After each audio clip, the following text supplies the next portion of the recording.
Our full restoration process. We start by fully saturating the wood with water.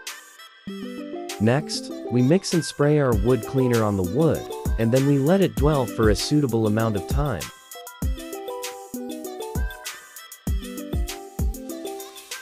After letting the cleaner dwell, we give the wood a thorough rinse.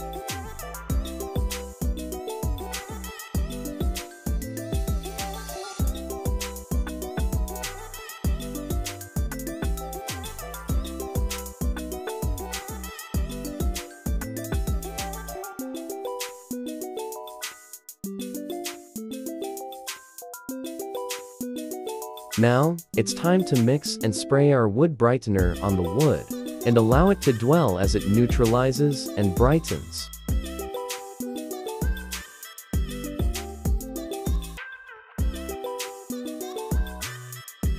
Lastly, we give the wood one last thorough rinse to ensure all the chemicals have been removed.